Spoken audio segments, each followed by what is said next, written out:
Tentu kami sebagai warga negara punya pendapat tentang pembubaran tersebut. Bagi kami di FPI bahwa pembubaran tersebut merupakan putusan politik yang ilegal dan inkonstitusional.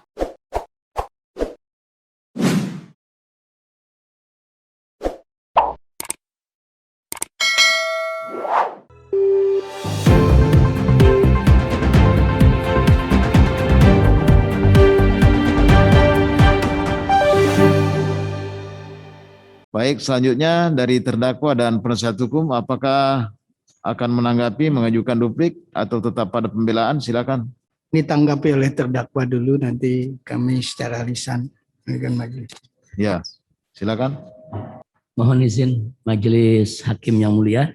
Pertama-tama kami sampaikan apresiasi, terima kasih kepada seluruh tim jaksa penuntut umum yang telah melakukan klarifikasi sekaligus perbaikan. Jadi maaf, kami juga mohon maaf kalau cara peneguran kami mungkin agak sedikit terlalu semangat. Tapi klarifikasi tadi sangat penting sekali tim jaksa penuntut umum karena kita disaksikan oleh banyak khalayak ramai dalam siaran streaming ini. Mudah-mudahan dengan klarifikasi tadi sudah clear semua, kita saling memaafkan. Sekali lagi kami mengucapkan terima kasih.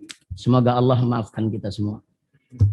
Kemudian berikutnya sedikit saja saya ingin tambahkan dalam jawaban ini. Pertama, bahwa bagi kami sampai saat ini sebagaimana sudah kami tuangkan yaitu dalam pledoi kami bahwa pelanggaran bukan kejahatan. Itu yang pertama. Yang kedua, bagi kami mengundang bukan hasutan. Kemudian yang ketiga, setahu saya selaku terdakwa selama ini, sidang ini bukan untuk membuktikan terjadinya pelanggaran prokes. Karena kami sendiri sebagai terdakwa, begitu juga para penasehat hukum, kami tidak pernah mengingkari bahwa pelanggaran prokes pada peringatan Maulid Nabi di Petamburan itu memang sudah terjadi, dan kami sudah membayar denda. Tapi yang jadi persoalan adalah kami ingin buktikan bahwa pelanggaran prokes itu bukan dengan kesengajaan dan tidak juga berkaitan dengan hasutan, tidak juga berkaitan dengan menghalang-halangi petugas. Nah, itu yang sebetulnya kami ingin buktikan di pengadilan ini. Jadi kami sejak awal tidak pernah menyangkal kalau pelanggaran prokes itu memang ada. Tapi yang jadi masalah apakah pelanggaran prokes itu sengaja atau tidak sengaja, dengan maksud atau tidak dengan maksud, apakah berkaitan dengan undangan yang diartikan hasutan, itu sebetulnya yang ingin kami buktikan. Dan kami ingin buktikan bahwa pasal-pasal yang dikaitkan dengan pelanggaran prokes tadi tidak relevan. Itu saja. Ya. Kemudian yang terakhir, majelis hakim yang mulia, saya ingin menjelaskan juga di pledoi kenapa saya sebut soal adanya undang-undang keormasan yaitu diselipkan di dalam dakwahan sebagai pasal selundupan. Singkat saja bahwa pembubaran FPI yang dilakukan oleh pemerintah Republik Indonesia melalui SKB 6 pejabat tinggi setingkat menteri sudah kami taati. Jadi begitu kami dilarang, kami taat. Kantor FPI kita tutup, atribut semua tidak kita gunakan, dan seterusnya. Jadi dari segi patuh hukum, kami tetap patuh hukum. Jadi FPI sudah selesai, sudah tidak ada lagi Front Pembela Islam.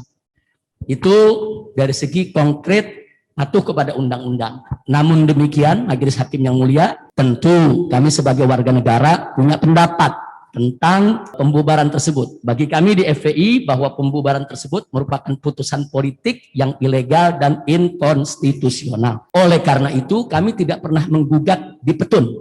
Kenapa kami tidak gugat di petun? Karena kami tahu situasi sekarang tidak bagus, suasana politiknya. Kalau kami kalah di petun, maka putusan SKB yang tadi kami anggap ilegal atau inkonstitusional justru menjadi konstitusional dengan putusan petun. Maka itu kami menahan diri untuk menunggu suasana politik yang lebih baik. Maka itu kami tidak petunkan. Nah, maka itu saya mohon maaf kalau tiba-tiba di dalam pengadilan pelanggaran prokes ini muncul tuntutan-tuntutan yang serupa dengan isi SKB, larangan atribut dan lain sebagainya. Nah, kami jadi curiga bahwa pasal itu diselundupkan supaya isi SKB yang masih diperdebatkan legal, ilegal, konstitusional, inkonstitusional andai kata masuk dalam putusan pengadilan ini, maka dia menjadi legal. Itulah sebabnya saya katakan tadi ini pasal selundupan dalam rangka untuk memberi legalisasi dan justifikasi terhadap suatu putusan politik pemerintah yang masih diperdebatkan tentang legalitasnya. Itu saja yang ingin saya tambahkan di dalam rubrik ini. Mudah-mudahan ini bisa menjadi catatan. Terima kasih Majelis Hakim yang mulia. Saya sampaikan sekali lagi terima kasih banyak atas bimbingan, arahan, dan pimpinan daripada Majelis Hakim yang mulia yang sejak awal terus dengan arif dan bijak memimpin jalannya sidang ini. Insya Allah vonis yang akan datang menjadi vonis yang betul-betul menjunjung tinggi keadilan dan betul-betul sesuai dengan nurani keadilan. Dari saya cukup sekian, mewakili teman-teman yang ada di sini. Wassalamualaikum warahmatullahi wabarakatuh.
waktu segalanya